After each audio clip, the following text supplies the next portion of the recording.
All right. I'd like to share with you an idea. This idea is not mine, and it's not new either, but I think it's revolutionary. This idea that goes as far as when it was supported centuries ago by the philosopher Thomas Paine, or later on by the civil rights activist Martin Luther King, could actually be the major social innovation for the 21st century. And above all, it directly answers to the Universal Declaration of Human Rights when it says, everyone has the right to life, liberty, and security. Everyone has the right to a standard of living adequate for the health and well-being of himself and his family. This idea that is gaining ground all over the world right now is called basic income. So what's basic income? First, before I give you a brief definition, I would like to ask you this question. Do you know about basic income? So this will be my first question. I'm trying this application, WooClap. I don't know it much, so let's vote. So that's interesting because we talked about it with the other speakers, and that's actually quite interesting because 2 years ago nobody knew about this idea, which was supported by a bunch of utopians that were considered as foolish, and now you see we're talking about it today. So, all right, I think the votes are ready. Okay, so we can say that most of you know about basic income. Maybe it's not necessary for me to continue the presentation. But let me give you a brief definition of what is a basic income. For the French movement for a basic income, it has 3 main criteria. The first criterion is it must be universal. Everyone is entitled to get it, whether he or she works it or not, no matter his age, her place of living. It doesn't have any conditions. So the second criterion is it's unconditional. You don't need to apply for a job. You don't need to do anything. You just get this basic income because it's a human right. And then the third criterion is a basic income is given to you on an individual basis, which ensures privacy, but also prevents control over the other individuals, which is very important. There's a fourth criterion that is presented by the European Network for Basic Income, UBIE, which is that a basic income must be high enough. The amount of a basic income should provide for a decent standard of living in order to prevent poverty. It should also provide the opportunity to participate in society and to live in dignity, which is very important. So now that I gave you this brief definition, and for those of you who already knew about basic income, I'm going to do the second question, which is, what's your opinion on the subject of basic income? So second poll. Are you in favor? Are you against? Don't have any clue yet. 11 answers.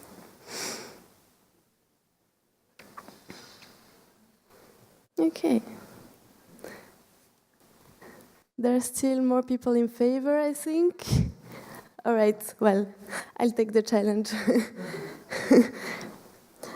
Okay, well, let me also vote. I'm going to tell you I'm in favor of basic income, in case you wondered.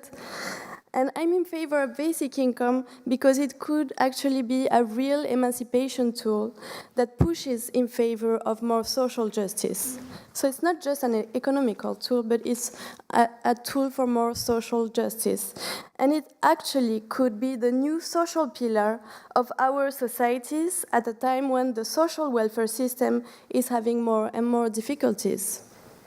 And we're going to talk about the future of work in a minute. But before we talk about the issue of work, I'm going to ask you the third and last question, and then you can go fall asleep if you want. The question is related to the question of work, because basic income and work are very closely linked. And we heard that this question this morning, with a basic income, will people stop working?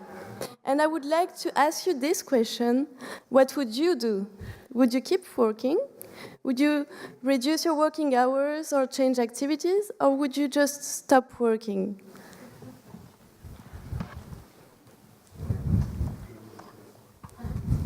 Come on, you're entrepreneurs. You should keep on working, no? Isn't it so important, the question of work? All right. Well, it's interesting because, there is a movie made by the movie maker from Switzerland, Eno Schmidt, which is called Basic Income, a Cultural Revolution, in which this precise question was asked to the people in the streets. And their first question was, what do you think about basic income? And most of the people would answer, well, I don't think it's a good idea because everyone will stop working, so it could be dangerous for the society. And then the question was asked in the other way around, and they were asked, what would you do? And most of the people, 80% of the people would say, well, for me that's different. I couldn't stay at home doing nothing. All right. So that's very interesting in terms of, human nature, because I think most of people are suspicious, but at the same time they need to socialize. So the future of work is a very interesting issue, not only in the case of basic income, but more widely. So a basic income is an answer to also other kind of evolutions, and especially all these digital evolutions related to the automatization and robotization of the economy. Indeed, new technologies are more and more efficient, and several theories state that in the near future, the machines may replace most of the repetitive jobs. And no, I know that we don't all agree about this, but it could be an option. So, by freeing this human work, this could enable us to get shorter working days. I saw that some people wanted to get shorter working days on the poll, so if we manage to organize a redistribution of working time, and this is actually possible. Studies have already shown that by working less, you could be more efficient and at the same time feel happier. You could enjoy other kinds of activities that are, if not considered as economically profitable, at least very rich in terms of social benefits. So a basic income could also trigger a real work mutation as we see it today, with all the flaws it has, especially all these pathologies. I don't know if you've heard about it, but I think you do. All these questions of burnout, bore-out, and now this new pathology that just appeared called brownout, which is closely related to what the anthropologist David Graeber calls the bullshit jobs, referring to all these activities that are pointless in the eyes of the person doing them, but also to the society more widely. So a basic income could thus enable us to get a real freedom of choice as far as our work is concerned.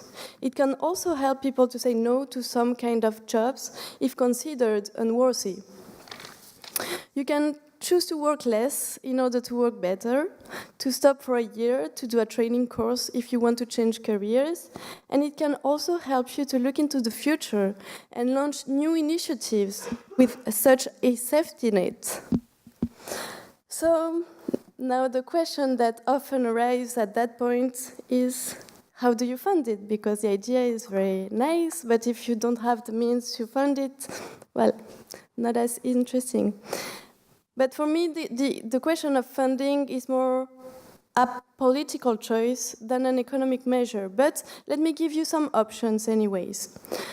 You can opt for a better wealth redistribution for more social justice by looking into income or property taxes. But you can also choose a consumption-based taxation through a value-added tax at the national level. But what is interesting is that there are also propositions of a value-added tax at the European level that would enable us to have a European basic income. And this is an interesting option because we could have a European basic income. The philosopher Philippe Van Parijs theorized it, and he said that with that we could have what he calls a euro dividend, enabling us to have a basic income of the amount of more or less 200 euros that could be cumulated with a national basic income. But this European basic income could also help to reduce the inequalities between the countries in Europe. So, interesting. There's also other options, such as the carbon tax, if you want to have an ecological measure, or the Tobin tax for a more financial policy.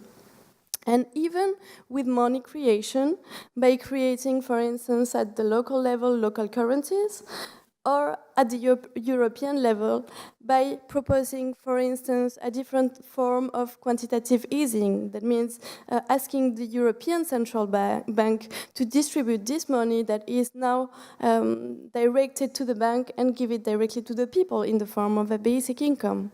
And there's a wide campaign right now going on this subject. So there's a lot of possibilities in terms of fundings, and a lot of people are working on these subjects right now. So now, the last question is, has a basic income been implemented somewhere, or at least experimented? And the answer is yes. Several experiments have already taken place in countries like in India, Namibia, or Brazil since 2005. They have shown very positive results in terms of education, health, nutrition, emancipation, and even economic development. The studies have shown that these experiments showed that people would launch new economic initiatives and would start new businesses, and they didn't stop working, actually. The criminal rate declined also, so only positive results. But there's also other initiatives, especially in Europe, that are under preparation, and we'll know a little more next year. The first country is the country of Finland, where the government itself decided to experiment a basic income at the national level, but with a small group of people that will start in January 2017 and will last 2 years. And if the results are positive, the country will implement it at the national level in 2019. There's also, in the Netherlands, several municipalities that are interested in experimented basic income, especially 4 of them that have already presented a precise scheme of implementation. You also have the example of Switzerland, which is also progressing as well, even though the referendum organized last June rejected the idea. But it was still the first time such a national debate was opened on the subject, and it has had a very positive impact at the international scale. And to end up with France, because I'm French, the debate on the topic of basic income is gaining ground, especially in the electoral debate that is going on right now. We are going to have the presidential and general elections next year, and it's very interesting to see that since January of this year, the debate hasn't stopped growing. The media are talking about this issue, and now we have candidates to the presidential elections that have made it one of their key topics for the elections. So the idea of basic income is really progressing. I hope now you're convinced. And I would like to end up my presentation with this sentence of the French writer Victor Hugo. There's nothing as strong as an idea whose time has come. And you know, I think it's about time for basic income. Thank you. Thank you, Nicole. Does anyone have any questions at all? We've got time for just one. Any other gentleman here?